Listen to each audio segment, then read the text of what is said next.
Your own plans in place now. Something you've had the lads doing out here is yoga. Is that something you're keen to extend when we go back home? Massively, massively. And I think, you know, when I speak to like Giggsy and Keeney, you know, Giggsy's been doing it for like 6 years now. Giggsy 6-7 years, and he's 40 this year, and he's still playing. You know, Keeney done it and he played till he was 36. You know, I did it and I played till I was 37. So, and I did it at MK Dons, to be fair, because I don't think people actually realise how important it is. And if you've been with me for the last five days, so to speak, and you always hear me talk about, you know, stretching. You know, I'm just walking around talking. Stretching is so important to a footballer. And when I was at Ince, we used to stretch literally 30 minutes before we used to warm up, and 30 minutes after we finished. That's an hour stretching, because that what says it gives you that flexibility, you know, and yoga gives that to the players. That we want to try and do. If we can't compete financially with other clubs, what we've got to try and make sure do is that we try and get the best we possibly can for our players.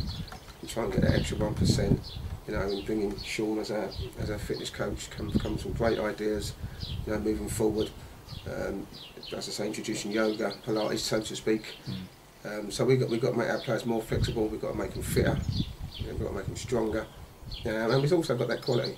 You know, we've also got that little bit of quality. So if we can get it right, then I think we'll be okay. We've obviously adding 6 or 7 decent players in. But yeah, the lads enjoyed it. The thing about yoga is that people laugh about it. Some players say, "What are we doing yoga for?" You know, it's rubbish. We shouldn't be doing this.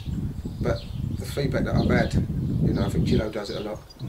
You know, and Barry does it. Barry's been doing it. So, you know, you have to be receptive to it. You know, and I think the feedback we got from the players is that they actually really enjoy it, and it's not something to be laughed at. It's actually important, not just now, but for the future years of playing football. And it's been great, and I want to continue that throughout the season, because you know how hard the season is. Saturday, Tuesday, Saturday, Wednesday, whatever it may be, and we need to keep on top of the players and make sure, you know, if you've got more flexibility, you can do, you know, you'll have more power, and you last more games. And you know, that's something I'll definitely be taking back when I go back to Squires Gate.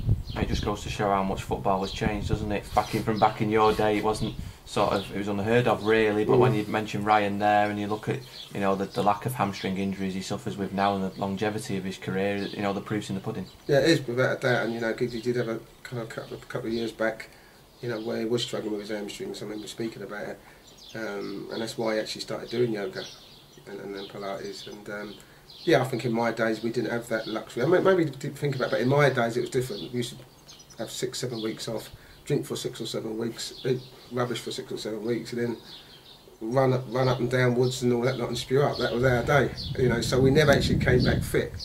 You know, nowadays players have to come back fit. The modern game has changed, you know, and even the training that we put on, the pre-season training, it's not about doing long 5-mile runs or running up hills or running through sand dunes. It's not about that now. You know, it's more, you know, on the pitch, working with the balls. You can get your fitness from the balls. You know, as before, coaches like, no balls. You didn't see a ball for 2 weeks when I was doing pre-season, which was running, because that to build us up again. These players have come back really fit. I mean, Matty Phillips, I mean, he's on fire, and he's not even played a game yet, but you can see the way he's come back, and you've been here, and you've been a witness of that. You know, he looks stronger, he looks quick, he looks sharp, he looks like he's really got his mojo back, to be fair. And I think that comes from last year, because the last 5, 6, 7 games, he was outstanding. I think when you look at what he did at Bolton, you know, could have had a hat-trick. You know, he's back to his best, and it's looked like he's come back with that confidence. You know, and he's actually looking forward to the season. So that's a massive plus to me. When the team return home, it starts looking at pre-season games. You've got 4 on the schedule at the moment. You'd ideally like 1 more? I probably want to try and get 2 more, Stuart, because I think, you know, as I said, because of the situation we're in, and everyone's throwing players at me, and what I don't want to do, I don't want to start bringing 8 or 9 trialists into training throughout the next 2 or 3 weeks, because you never get any pattern, you never get any rhythm. You know, what I want to do is just bring 1 bulk of trialist in, and that's why I'm on the phone all the time, and say, right, we're going to have a game, and all the trialists are going to play in that game of a decent standard, so we can have a little look, me, Tomo and Al, and sit down and make a decision from there. And then obviously we might pick 1 or 2 out of that, and then we want to go for then, you know, the serious players, because, you know, having trials up until the start of the season is no good for anybody, because if with agents, that I understand their jobs, they're always trying to push their players through. That's their job, I understand that. But some of the quality of these players ain't the quality that I think they should be. So if I keep bringing players in who have got less quality than the players that I've already got here, it don't look good on me from the start. If that's what so I have to be careful which trialists I bring in, which ones I think might have half a chance. And you're always looking for that gem. Listen, we're always looking for an unknown. Someone you don't know about, or someone who needs motivating, or just needs an arm around the shoulder.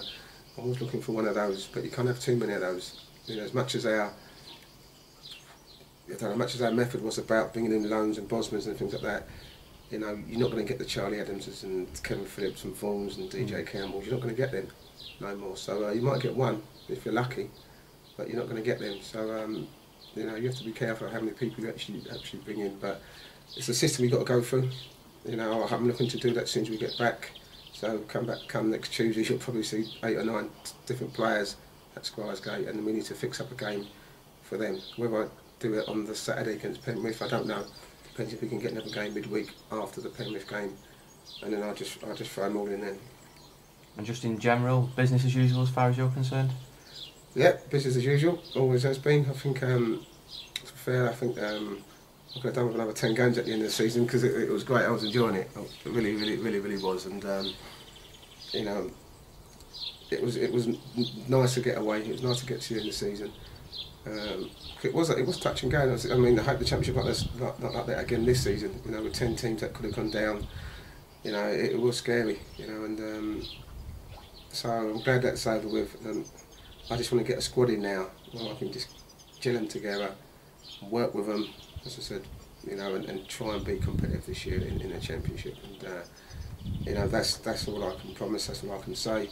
I'm not going to put any targets on where we're going to be, or all I'm saying, we have to be competitive because every other team's competitive.